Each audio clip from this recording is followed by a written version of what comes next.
Hello Sales Nation, I'm Will Barron, host of the Salesman Podcast. And on this video, 5 of the world's leading sales experts share their top tips for closing any B2B deal. 50 to 90% of all sales encounters, right? It's a pretty big range there, but 50 to 90%, there's no commitment of any kind asked at all, of any kind. And so those statistics are horrid. Now, it varies depending on the industry, but the problem of not asking for any commitment at all is really a much bigger problem than asking in the wrong way. Just because, and if you ask me, hey, what's your opinion? Why do you think that is? What I would tell you is most of the traditional ways that people have learned how to close are manipulative, and so people don't feel comfortable asking. So what they do, and I've been on ride-alongs where I watch this happen. Here comes that moment where it's the right thing to do is to advance the sale in some way, and they don't do anything, and it's because they don't feel comfortable with it. And so if people were comfortable with the approach they were using to help the customer out, to help advance it, then it'll happen. But I think when people have this perception that selling is about persuasion or manipulation or convincing people, it's really not. A better way to think about it is you've got a customer that's trying to get somewhere, right? Just imagine that you're an athlete and you're trying to achieve a certain physical goal. You would love to have a coach that would help you get to where you're trying to go at the pace that you're ready for.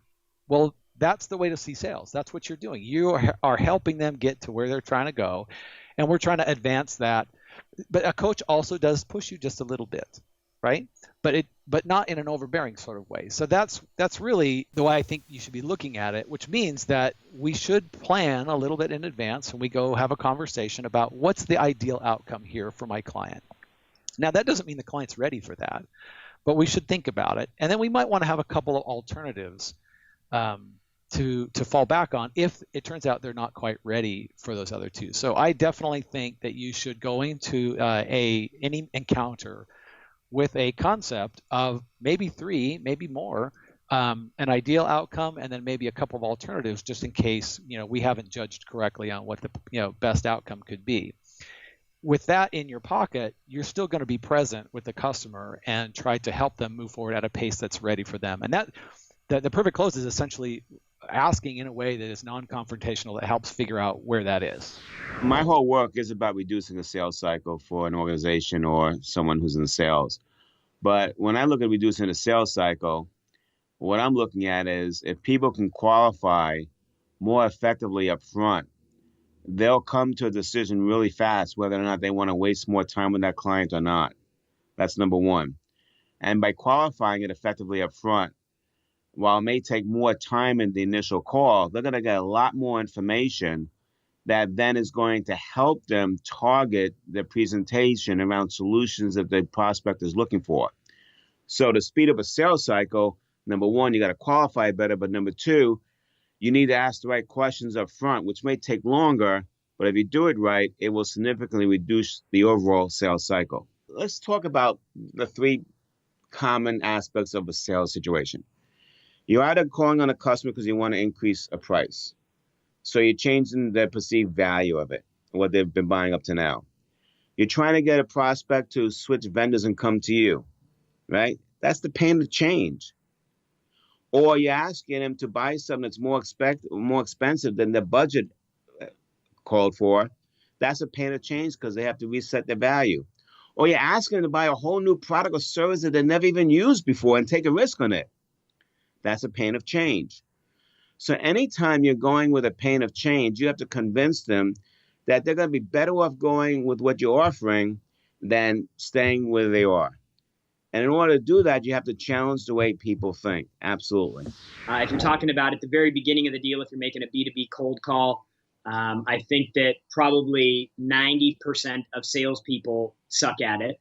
If you're talking about further along into the process, when you're actually maybe negotiating a deal, you're kind of getting towards the end of the deal, I think that actually improves because people are more settled into the call. So, it probably goes from 90% suck at it on the cold call all the way up to, maybe 50% are good at it when it actually comes time to close the deal up. So role play and drilling is hands down. It's like, I use this analogy a lot. Like if you If you look at the best footballer or the best hockey player or basketball player, or if you look at the best golfer, if you look at the top athletes, the people making all the money, like the big money, you're like, man, I want to be like that.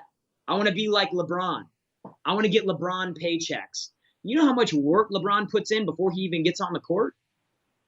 Like I read this article about Michael Jordan, and he said, dude, I trained so hard that the games were easy. Like the game was the easy part for me. Training was the hard part.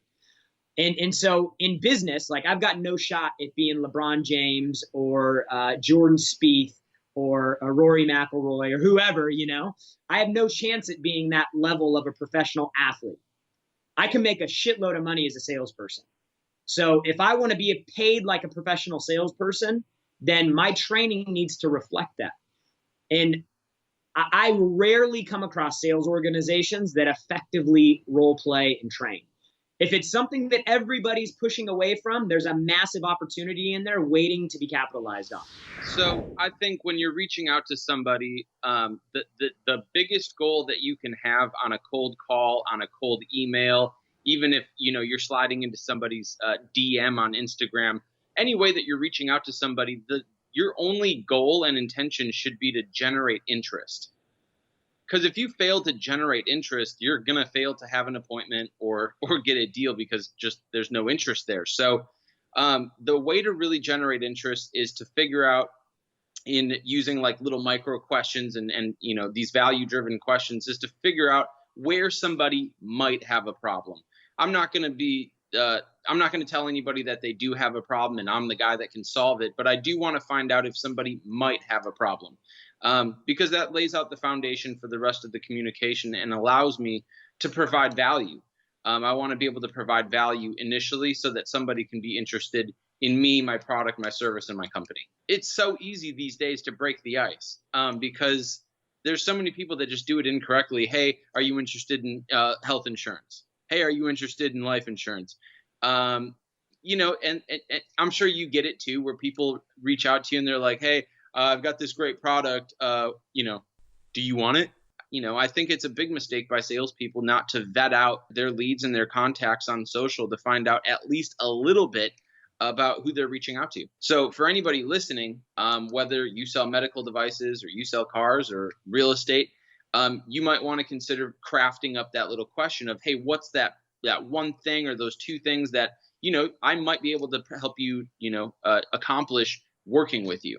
And I think that will give you a really good basis and a foundation on where to take the rest of your pitch and your interaction with that person. Right. And art is something that you practice. A science is something that's profound. So it is a process to get to that, to the end, to close. But, it's an art because it can be done many ways. Just for example, I worked in a organization one time where we had a long script, where we went through, or, normally it's about a 25 or 30-minute presentation that you do. You do the steps to get in the introduction, the qualification, and things of that nature. And so one day we had what's called call-ins and people that was inquiring about some of the products that we had.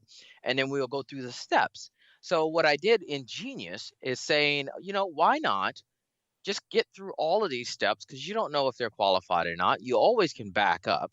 So when people call, instead of saying, hi, I'm Ben Brown, what's your name? How can I help you? What are you looking for? And then going through the process, I simply just went directly for the close. And when they called in, I said, order desk. Well, I saved a lot of time and I got a lot of deals. And they told me you couldn't do that. And I'm like, why? If they already had their mind made up what they wanted, specifically, why would I want to put them through the process and go through all of the malarkey for it? And I just went and said order desk, because one of the techniques is always taught, always assume the sale, right? One of the things I teach when I work with clients is, number one, is never assume anything, ever, right? Number two is you either have to like or love the product. If you don't like it or love it, leave it, right? Because that's going to get you through the hard times if you're an entrepreneur. So when I say assume the sale, when I went through that process of saying order desk, like which product do you want? If they're able to choose and do that, I always can do a cool down and go back through the process to make sure they're qualified, right? Because you don't want RMAs and return merchandise. Now, If the person was not ready to purchase, they'll say, oh, well, I just wanted to ask a couple of questions about the product and inquire about some of the pricing, right? That means that they're not ready to order right away. I always can go back down to the first step. Oh, no problem. My name is Ben Brown. Who are you? And I can start going them back through the process. So the main thing that I teach people is that you get a sale here and you get a sale here. The difference in your technical knowledge and skill is that you're shortening the distance between the sales, right? So if I go order desk and somebody already orders, I do a 5-minute cool down, I can get on to the next sale. Because the key point, if you're in sales, is get to the next sale and get to the next one, right?